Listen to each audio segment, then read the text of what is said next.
ગાંધીનગરમાં છેલ્લા 15 દિવસથી આંદોલન કરી રહેલા માજી સૈનિકોના સમર્થનમાં હવે ધારાસભ્ય ઉમેશ મકવાણા આવ્યા છે। આજે માજી સૈનિકોના સાથે ઉમેશ મકવાણાએ મુખ્યમંત્રી સાથે બેઠક કરી તેમના મુદ્દાઓ અંગે ચર્ચા કરી।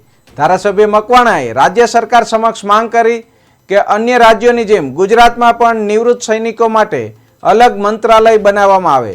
તેમણે જણાવ્યું કે આ જવાનો દેશ માટે જીવનભર સેવા આપે છે અને નિવૃત્તિ બાદ તેમની ભરતી વ્યવસ્થા અને હક મળવા જોઈએ। સરકારી ભરતીમાં અન્યાયના મુદ્દે પણ ગંભીર પ્રશ્નો ઉઠાવ્યા। તેમના જણાવ્યા અનુસાર 27% અનામતની સામે માત્ર 15% અનામત જ આપવામાં આવી છે, જે અયોગ્ય છે। શિક્ષકોની જેમ નિવૃત્ત જવાનો સાથે પણ અન્યાય થઈ રહ્યો છે। ધારાસભ્ય ઉમેશ મકવાણાએ ચેતવણી આપી કે જો સરકાર ટૂંક સમયમાં અનામત તથા માજી સૈનિકોના મુદ્દાઓનો ઉકેલ લાવશે નહીં તો તેઓ ઉપવાસ આંદોલન કરશે। બેઠક બાદ નિવૃત્ત સૈનિકોએ જણાવ્યું હતું કે મુખ્યમંત્રીએ તેમને સુખદ અંતની ખાતરી આપી છે, પણ હજુ સુધી તે સુખદ અંત ક્યારે આવશે તેની રાહ જોવાઈ રહી છે। અમે 15 દિવસથી આંદોલન કરી રહ્યા છીએ। આજે મુખ્યમંત્રીએ પણ અમને સાંભળ્યું છે। હવે વહેલી તકે કોઈ સકારાત્મક નિર્ણય લેવામાં આવે તેવી આશા છે। આજે માનનીય મુખ્યમંત્રી શ્રી સાથે અમારી એક મીટિંગ હતી, જેમાં અમારી મુખ્ય માંગ એ હતી કે જે ખાસ કરીને જે અનામત ગુજરાતની અંદર જે ક્યાંક ને ક્યાંક આપવામાં રાજ્ય સરકાર કંજૂસાઈ કરી રહી છે, તેના માનનીય મુખ્યમંત્રી શ્રીને ધ્યાન દોરવામાં આવ્યું હતું। તમે જોયું છે કે છેલ્લા 15 દિવસ 16 દિવસથી એક્સ આર્મી મેન જે જવાનો ખરેખર દેશ માટે પોતાનો જીવ દેવા તૈયાર હોય એવા જવાનો છેલ્લા 15 દિવસથી રક્ષાબંધન પણ ગાંધીનગર ખાતે ઉજવી છે, એવા જવાનો પોતાની અનામત માટે લડી રહ્યા છે। એટલે કે સરકારી નોકરીમાં એક્સ જવાનોને અનામત દરેક રાજ્યો આપે છે, તો ગુજરાત સરકારની સરકારી નોકરીમાં અનામત આપવાની ક્યાંક ને ક્યાંક કંજૂસાઈ કરી રહી છે।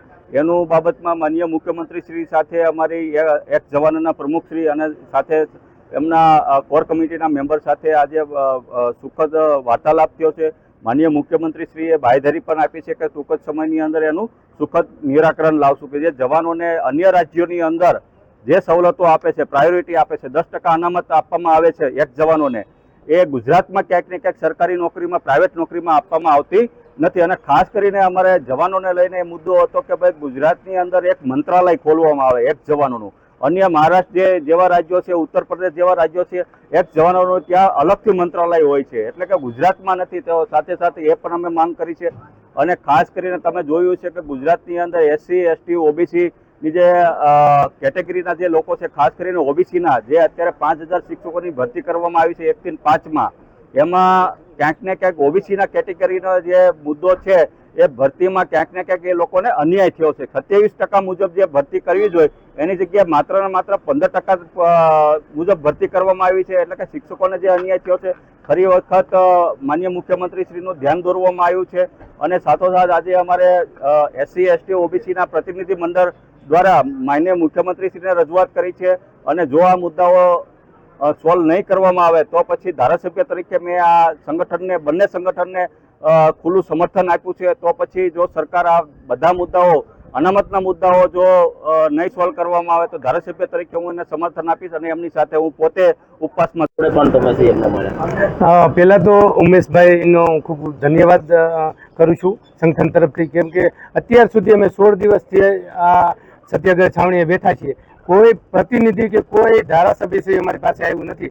પહેલાં એક વ્યક્તિ છે કે અમારી પાસે સામેથી આવ્યા, અમે એને બોલાવ્યા ને સામેથી આવી અને અમને સમર્થન આપે છે, એટલે એના માટે ખૂબ ખૂબ ધન્યવાદ। અને બીજું કે અમારી વાટાઘાટો ચાલુ છે, આજે મિટિંગ પણ થઈ, અને અત્યારે CM સાહેબ મુલાકાત કરવા ગયા ત્યારે એમને પણ કીધું કે તમારી ઓલરેડી વાત મારી પાસે પહોંચી ગઈ છે અને તમારો સુખદ અંત આવશે એવું કીધું છે, પણ અમારો સુખદ અંત ક્યાં સુધી અમારે રાહ જોવાની છે એ હવે જોવાનું રહ્યું, કેમ કે હવે હું મીડિયા સામે હું પણ બોલીને થાકી ગયો છું કે ભાઈ